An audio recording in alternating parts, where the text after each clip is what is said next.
Muy bien. Bienvenidas, bienvenidos nuevamente a su espacio de charla, de crítica, de discusión, de difusión y de divulgación, su página de YouTube, Nuestro Legado. Y en esta ocasión vamos a dar inicio a una sección que esperamos que les guste, esperamos que genere diálogo, interacciones.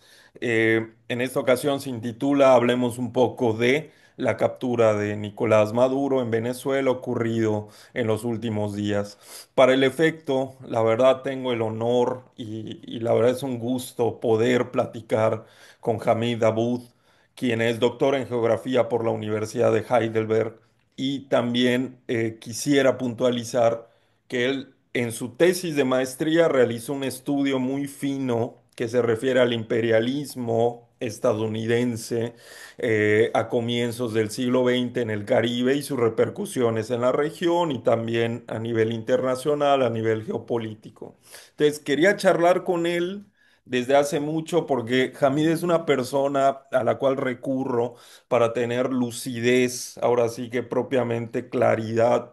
En los desenvolvimientos que hay, no solamente en América Latina, sino en otras regiones del mundo, ¿no? A Hamid le he preguntado sus puntos de vista sobre lo que ocurre en Corea del Norte, sus puntos de vista con los lamentables sucesos recientes en Medio Oriente, concretamente lo que ocurrió en la Franja de Gaza, desde 2023 hasta ahora, de hecho.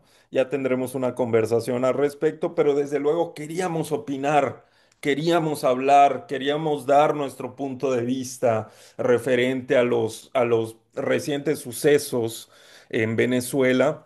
Concretamente tenemos un recuento de hechos de lo último que ha ocurrido o lo último que, digamos, destapó todo este diluvio de incertidumbre, de inseguridades, de preguntas, de discusiones, ¿no? Que tiene que ver con lo ocurrido el pasado 3 de enero de 2026, en donde a las 2 de la mañana, con un minuto hora Venezuela, se realizó una operación por parte del gobierno de los Estados Unidos. Ahí habría que pormenorizar una conjunción de esfuerzos, ¿no? De nuestro la DEA, más otras agencias involucradas, y desde luego las fuerzas especiales, Delta Force, que irrumpieron en Caracas con un ataque coordinado, también habría que decir dentro y fuera de Caracas, para finalmente extraer a Nicolás Maduro, tomar a Nicolás Maduro y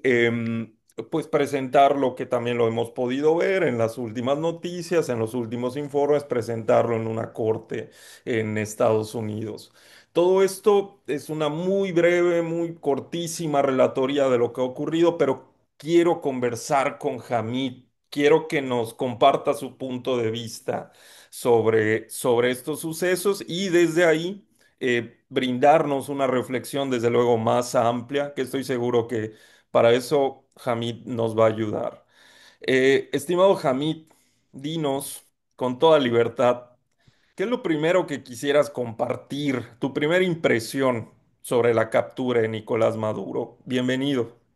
Pues primero que nada, muchas gracias, Ricardo. Francamente, ya lo sabrá el público, tú y yo somos muy buenos amigos y siento que nuestra hermandad parte, sí, desde un punto de vista geográfico, ¿no? Porque tú siendo de Yucatán, yo siendo de Campeche, nos conocemos en el Colegio de México y ahí empieza una buena relación, ¿no? Con las similitudes que hay entre nuestros dos estados, entre Campeche y Mérida también, en fin. Entonces fue una muy grata invitación y te agradezco mucho, estoy muy feliz de estar acá. Mi primera impresión o el primer pensamiento que tengo sobre lo sucedido es que me aterra ver el regreso del imperialismo estadounidense, pero esta versión tan vil y descarada, ¿no? De imperialismo. Eso es lo que me preocupa porque cuando hemos visto en el pasado intervenciones estadounidenses en América Latina, todas fueron y tengo maneras de justificar esto, todas fueron con motivos económicos, no todas tenían un motivo económico de control de ciertos recursos Y entonces Estados Unidos siempre generaba una excusa plausible, ¿no? Drogas, terrorismo, bueno, más que nada en la década de los 50 y 60 era el tema de la Guerra Fría, pero yo en particular estudié el imperialismo en el Caribe a principios del siglo XX. Y ahí la excusa eran dos. Una, son civilizaciones menores, menos desarrolladas, subdesarrolladas, infradesarrolladas, y además tenemos el miedo de que una potencia europea, Francia, Inglaterra, Alemania, venga y se apropie de esto. Entonces hay que hacerlo nosotros primero. Y veo un eco de esa misma retórica hoy, porque entonces, aunque la excusa es sumamente ridícula, ¿no? Esta idea de que, él era el líder del cártel de los soles y ahora resulta, hace 2 días iba a decir, ayer resulta que el gobierno de Estados Unidos dijo, no, no, él no es el líder del cártel de los soles. De hecho, el cártel de los soles no existe, ¿no? Qué cosa tan qué curiosa. Pero lo que siempre resuena es esta idea de hay que proteger el petróleo venezolano de las manos iraníes, chinas, rusas, etcétera. Entonces, ese tipo de discurso ya tan descarado me aterra porque me recuerda lo que pasó a principios del siglo XX. Es verdad, Hamid. De hecho, a raíz de lo que mencionas, es un imperialismo que sigue teniendo las mismas bases y las mismas premisas que le habíamos conocido en el siglo XIX, como bien apuntas a principios del siglo XX o en el transcurso del siglo XX incluso, ¿no? En las dos Sí. mitades del siglo XX ya lo habíamos visto, diáfano, funcionando en América Latina y en otras regiones. Y al mismo tiempo coincido con tu preocupación, coincido con este sentido de indefinición e incertidumbre que nos está dejando, porque ya es un imperialismo que mantiene esas bases, ¿no? Es cierto, pero ya se aleja de ser, en su funcionamiento, en su práctica, se aleja de ser solamente lo que nos habían explicado originalmente Marx, Engels, el propio Lenin. Siguen estando esas premisas, pero es un imperialismo que en cuestión de minutos, si no es que segundos, ¿no? A través de una conjunción de tecnología que en parte no conocemos, o sea, Ujú. con dispositivos y una capacidad militar inusitada, provoca un giro, un cambio regional y geopolítico también Sí, de manera muy fácil, muy súbita. Entonces, eso es lo sí. que particularmente me da miedo. Y Es claro, que a en mí me breve, preocupa. sí, sí, claro. No, lo que tú dices, o sea, a mí justamente lo que me da tanto miedo es que cuando tú veías, por ejemplo, el intervencionismo estadounidense de los 2000, inclusive de la administración de Obama, ¿no? Eso, Cuando se le van encima a Chávez. ¿Cuál es el argumento? Chávez está expropiando, la propiedad privada es un derecho internacional, es un derecho inalienable, eh, esta idea de que la democracia es importante protegerla y este tipo está cambiando la constitución, eso es un proceso antidemocrático. Entonces, había discursos, la democracia, ¿cómo se llama? La propiedad privada, y ahora se cayó todo. O sea, ya es un imperialismo desnudo del más clásico esquema que nos describieron Marx, Engels, Lenin, de lo único que quiero es el petróleo. Y a mí me dio muchísima risa cuando veías las noticias y claro. todas las personas en los noticieros diciendo, no, pues es que tenemos que ver qué es lo que Trump y su administración están buscando en esta. Y Trump salía y les decía, pues yo entré aquí por el petróleo y lo primero que vamos a hacer es lidiar con el petróleo. No he hablado con el Congreso, pero ya hablé con la industria petrolera. Entonces dices, a ver, espérate, me lo estás diciendo y todavía tienes estos analistas, ¿no? Que les pagan cientos de miles de dólares Claro. diciendo, es que hay que ver, hay que pensar, ¿no? Esto se ve un poco extraño, hay que analizar esto. No, no hay nada que analizar, te lo están diciendo en tu cara, ¿no? Y eso es lo que creo que ni siquiera ellos lo pueden admitir.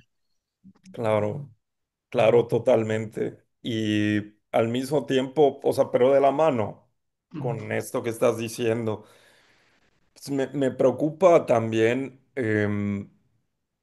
un poquito la lentitud o digamos, el carácter ya prácticamente obsoleto que están adquiriendo organismos internacionales, multilaterales, al menos en el discurso, ¿no? Tanto a nivel América y América Latina como a nivel de la propia ONU, ¿no? Sí, Y de organismos adjuntos a estos, ¿no? En el sentido de que ya habían mostrado falencias terribles que todavía se siguen, ¿eh? Ahí están en la balanza. sí, claro. Falencias terribles en lo que pasó en Medio Oriente o lo que sigue ocurriendo en Medio Oriente, más otros conflictos, otros puntos rojos, ¿no? En el mapa global. Y ahora otra vez, entonces es justo lo que Hamid menciona, es un imperialismo, digamos, mucho más atrevido, ¿no? Mucho más amenazante, mucho más directo. Sí, No se habló de democracia en ningún momento. Esto se ha reiterado, ¿no? En distintos medios, en redes sociales, en las noticias. Pero pues si vemos lo que ha dicho Donald Trump y Rubio, o sea, en realidad no hay una apuesta por una transición política clara, más bien es una apuesta por lo que Hamid ha mencionado: petróleo, recursos y el control de una ubicación geográfica, que también eso ofrece sí, Venezuela. es que es eso, ¿no? O sea, tú lo acabas de Claro, decir muy bien. Antes se cobijaban, y mira, no estoy diciendo que antes no había imperialismo, pero creo que lo que más me aterra de nuevo, y yo no creo en esta idea tan simplista, tan reduccionista de que la historia se repite tal cual, ¿no? No, no hay espejos. Pero sí hay ecos, y lo que a mí me preocupa es que estamos viendo que en el siglo XIX y principios del siglo XX había este imperialismo que simplemente abogaba que mientras más fuerza tenía un grupo, más derechos tenía, ¿no? Y lo medio cobijaban en el discurso de que estamos civilizando, ¿no? Y Woodrow Wilson, y ni siquiera vamos a tener eso, pero él, por ejemplo, argumentaba, no, no, no, nuestra tarea como raza superior es civilizar a estos caribeños. Después de la Segunda Guerra Mundial cambia y sigue un imperialismo, pero es un imperialismo que interviene por parte del bloque capitalista, usa el capital, ¿no? Para intervenir y siempre se cobijaba o se escudaba en las mm, ideas de democracia, libertad, libre mercado, propiedad privada, defensa de los derechos individuales, protección del derecho al trabajo, o sea, derecho al trabajo en el sentido de que tú te puedas autoexplotar lo que tú quieras. claro, Pero ahora ya regresamos a ese modelo antiguo de pues, democracia y todo eso me vale tres cuartos. Aquí lo importante es proteger unos intereses claves y creo que esto nos da pie entonces a platicar por qué me aterra. ¿Por qué me aterra? Porque creo que aquí la discusión de las condiciones bajo las que vivían las personas en Venezuela se puede tener, y es una discusión importante y creo que se debe tener. No obstante, aquí lo que estamos debatiendo, creo tú y yo, Ricardo, es mm, el desmoronamiento que tú bien señalas del orden internacional. Y eso es lo que me preocupa, porque entonces, si Estados Unidos mañana se levanta, y Trump es de esas personas, que mañana se levanta y dice, Petro me cae mal, ya estoy cansado de Claudia Sheinbaum, esto de que Cuba, o sea, yo quiero que Cuba se vuelva Florida, pero versión barata, ¿no? Eh, claro, ¿Quién te detiene? claro. No, totalmente. Y para finalizar este bloque, y ahora seguimos conversando con otros aspectos centrales, ¿no? Derivados de esta intervención estadounidense. Em, También me parece clave algo que le escuché a Rafael Rojas, un profesor del Colegio de México, historiador, que en estos días tuvo una plática no, no recuerdo, creo que con Denise Merker, pero bueno, tuvo una idea muy importante que me parece, o sea, me dejó pensando y la traigo a Mándame colación esa porque plática si la tienes por allá, por sí, favor. sí, claro, la ponemos junto con tu tesis de maestría y material complementario que Va. vamos a poner en la descripción del video. Claro, la compartimos. Em, pero dijo un punto y que traigo a colación a raíz de lo que ha mencionado Hamid, ¿no? Em, Desde el punto de vista de Rafa Rojas, él identifica que se está creando un escenario con algunos puntos de similitud si la comparamos con las tensiones territoriales y económicas que existían previas a la Primera Guerra Mundial o incluso en el Mm, periodo entre guerras en ujú, Europa. Y bueno, ya si nos referimos al periodo entre guerras, entre la Primera y la Segunda Guerra Mundial, ya no nos referimos solo a Europa, desde luego, sino también a tensiones en el Pacífico y ya con un rol económico más perfilado en ese entonces de los Estados Unidos. Pero el punto es, estas tensiones imperialistas, ¿no? Igual, a ver, soy totalmente consciente, como también lo ha sugerido Hamid, de que desde luego la historia no exactamente se repite, ¿no? A pesar de que sí hay, desde luego, ciclos o aspectos que no de a gratis muestran un patrón, ¿no? De aparente repetición. Pero lo que quiero decir es hay un aspecto concretamente que me preocupa y que está implícito en esto, ¿no? Que es, ok, si estos nodos imperiales que hoy día tienen una magnitud distinta, porque hablamos de Estados Unidos, ¿no? Hablamos de China y su alianza con Rusia, ¿no? Es una magnitud realmente global, por no decir de proyección más allá, porque resulta que ahora ya hasta se van a pelear, al menos retóricamente, o a través de proyectos, ¿no? sí, claro. Espaciales y demás, y científicos, la exploración de... Pero bueno, al menos ya tiene una magnitud global este choque. Sí, pero lo que ocurrió a principios del siglo XX fue justamente eso, se desembocó en una serie de guerras. Ujú. Solamente que una guerra, y esto Hamid lo sabe muchísimo mejor, con más detalles técnicos, ¿no? Una guerra hoy día nos va a llevar o nos llevaría Pues hipotéticamente a un acaba. escenario muy distinto, ¿no? Veo operaciones y aprovecho este último punto para regresarle la palabra a Hamid en torno a una pregunta que viene.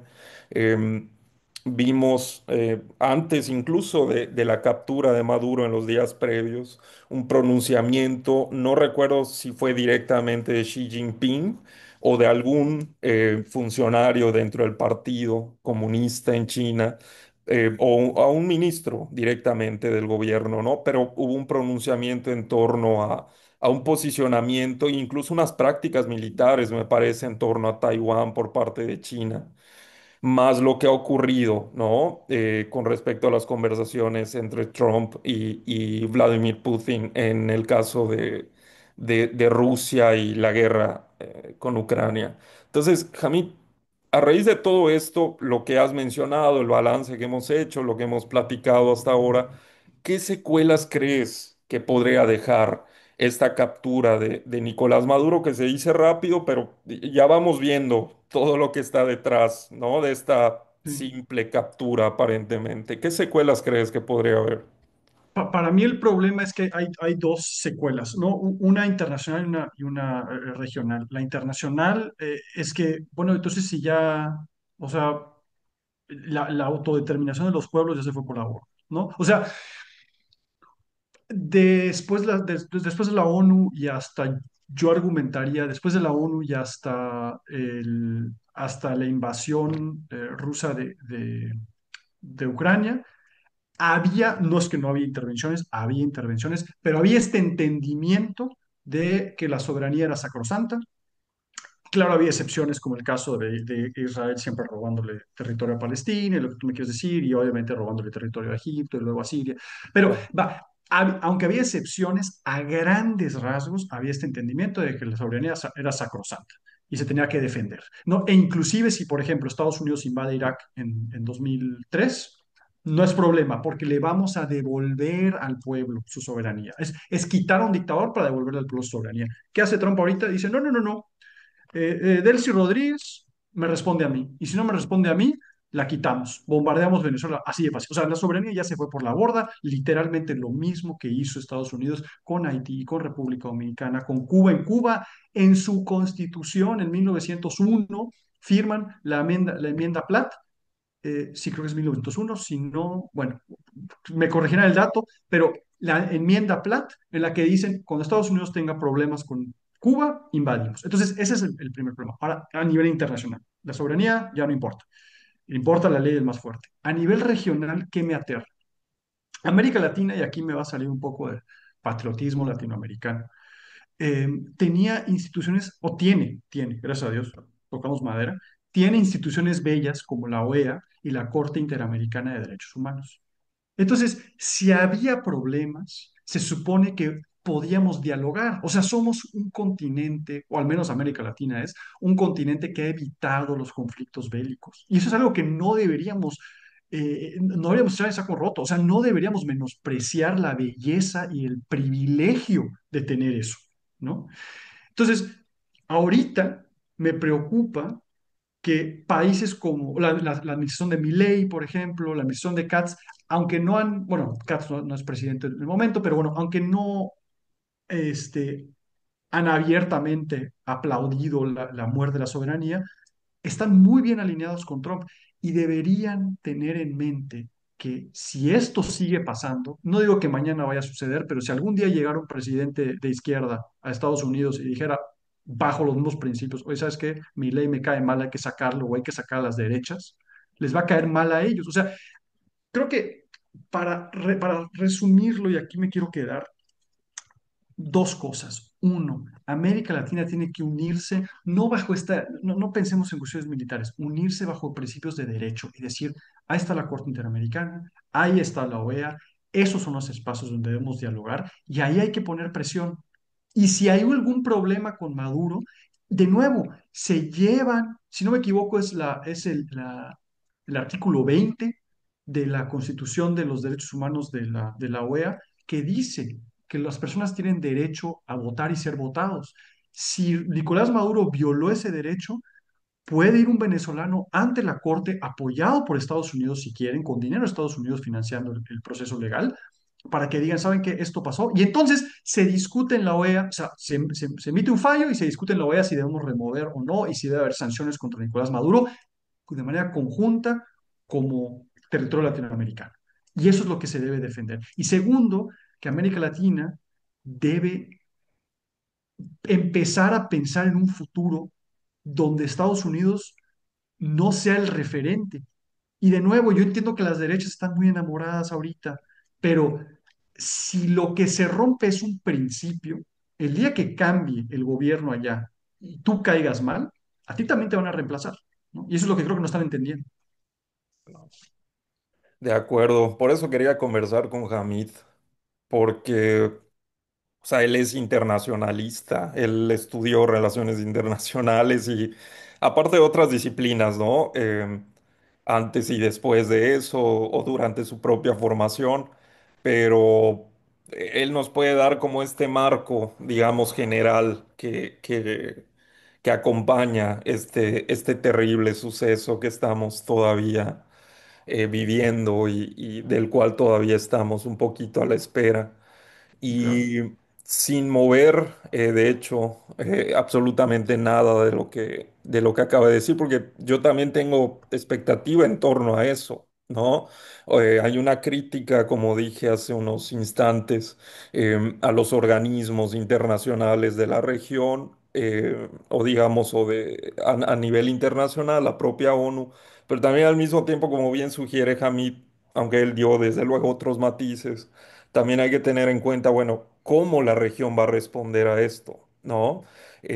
Tanto a nivel discursivo como a nivel diplomático, a nivel nuevos instrumentos, ¿no? Esperamos que esto mueva también a estadistas, clases políticas, ¿no? Líderes de opinión, ¿no? Para un poquito no quedarnos al menos con los brazos cruzados frente a lo que está ocurriendo.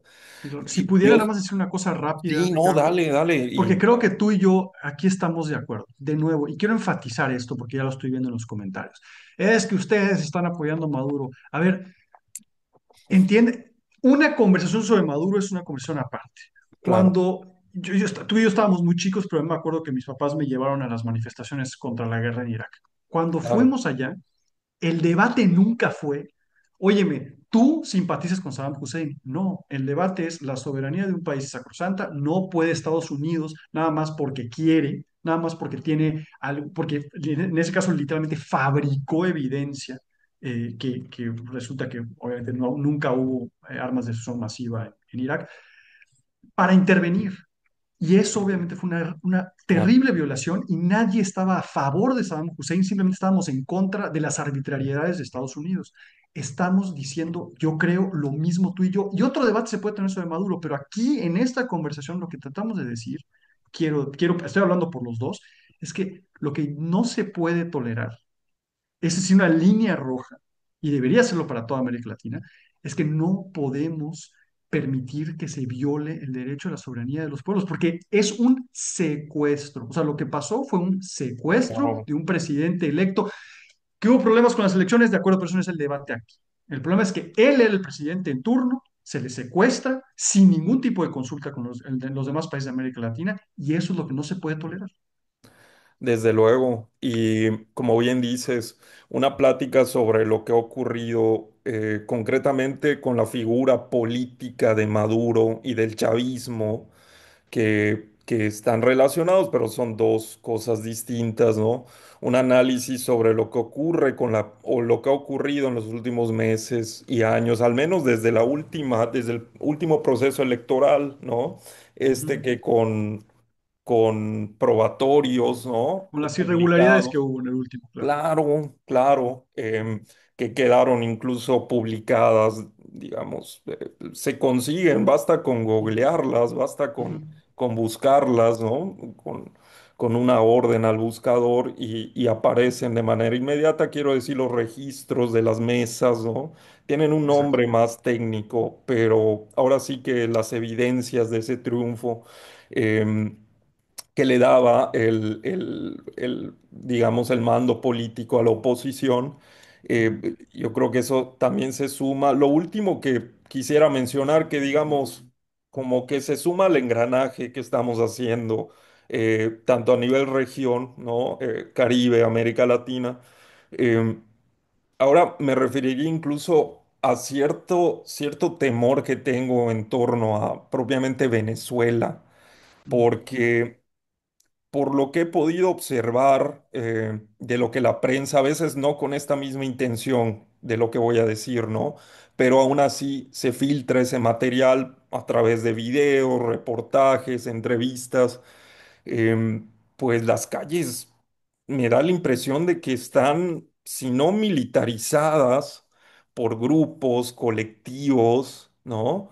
Propiamente está el ejército en las calles, sobre todo a raíz de, claro, la captura, secuestro de Maduro, pero también a raíz de los incidentes, estos que hubo con los drones, un día después, me parece, o apenas poco más de un día, de ujú, diferencia. Em, Me preocupa que, claro, si bien la retórica estadounidense es clara en este sentido y vemos una fórmula distinta a lo que ha ocurrido en Irak y Afganistán, bajo el pretexto igualmente retórico, pero práctico, que tuvo consecuencias prácticas nefastas, ¿no? De, bueno, no ocupar porque ya vimos qué pasa cuando se ocupa mucho tiempo, ¿no? Desde el ujú. punto de vista de Estados Unidos. Pero pues también hay que ver qué consecuencias va a tener esta fórmula que está aplicando para la propia población venezolana. Yo Sí. veo, no solamente ahora vamos a hablar de política o a la estabilidad, si es que podemos meter un término como este, ¿no? Pero pendiendo de un hilo, en un Ujú, equilibrio a punto de romperse y de no regresar o regresar de manera muy, muy complicada. sí. Y a lo que me refiero es este equilibrio social, ¿no? De acuerdos mínimos, ¿no? Ya ni siquiera me refiero a procesos de legitimidad, a procesos electorales que también, pero me refiero, digamos, a la población venezolana que no Ujú, siempre va a estar esperando lo que se le ocurra hacer a Donald Trump o lo que Delcy Rodríguez, la que era ujú, vicepresidenta, que ahora ha asumido como presidenta, quiera hacer, o lo que Diosdado Cabello tenga bien hacer, ¿no? La población venezolana es un actor plural, heterogéneo, exacto. difícil de predecir. Y hay que ver qué viene con eso, porque Sí. ya enfrenta una sacudida. No sé si va a soportar más indefinición en este sentido. Entonces ahí tengo un temor que incluso en el mejor de los escenarios, y con esto ya cierro, incluso en Ujú. el mejor de los escenarios, no sé hasta cuándo se va a restablecer esta estabilidad de confianza a las instituciones, al aparato político institucional. Si ve un daño tremendo De que acuerdo. no tiene que ver solamente con la captura de Maduro. Ujú. Digamos, esa es la gota que derrama el vaso. Ujú. Es un proceso más largo.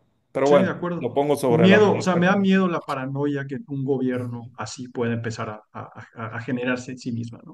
O sea, sí. Claro. Y bueno, para continuar esta charla y ya empezar a darle un tono, pues puede ser de cierre estos temas. Presiento que vamos a volver a tener otro Yo creo que encuentro también. antes de para otros temas, más bien para seguir atendiendo este, ¿no? Y Sí, ya no. luego podremos referirnos a otros puntos del globo, ¿no? Para seguir en esta tónica geopolítica, social, cultural, ¿no? Pero quisiera preguntarte, Hamid, desde luego, ¿qué le sugerirías a nuestro querido público en torno al entendimiento de este fenómeno intervencionista, pero ya bien entrado el siglo XXI? ¿Qué más quisieras agregar sobre esto? Sobre un fenómeno que, vamos, o sea, no reaccionamos tú y yo, salvo alguna publicación, desde luego, en redes sociales, pero quiero decir, este video de opinión y de análisis lo estamos publicando luego de algunos días Sí, claro. del suceso, ¿no? De la captura de Maduro.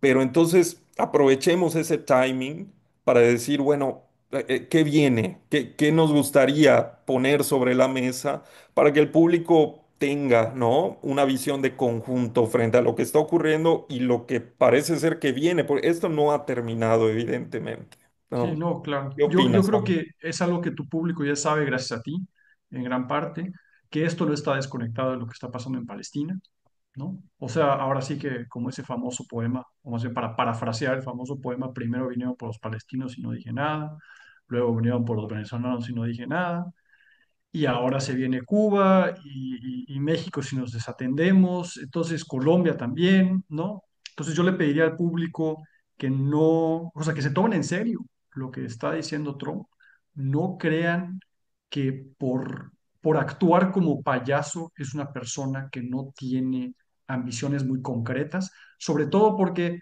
pensamos en Trump, pero él tiene una administración detrás.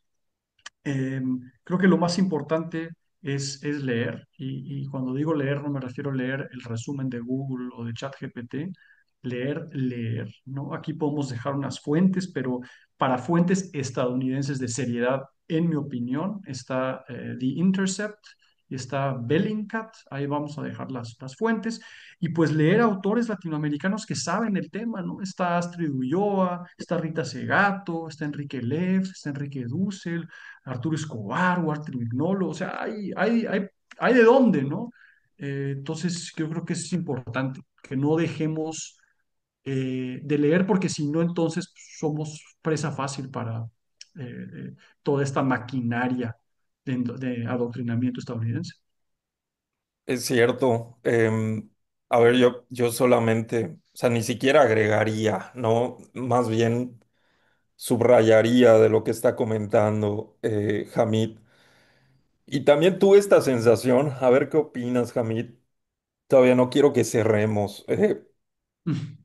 S- Recuerdo, o sea, por ejemplo, en las treguas que hubo en la Franja de Gaza antes de la última que recordamos, no es un tratado de paz, todavía no hay paz, Para nada. ni en Palestina, ni en la Franja de Gaza, mucho menos en la Franja de Gaza. O sea, ni en Cisjordania, ni propiamente en la Franja de Gaza, no hay paz. No.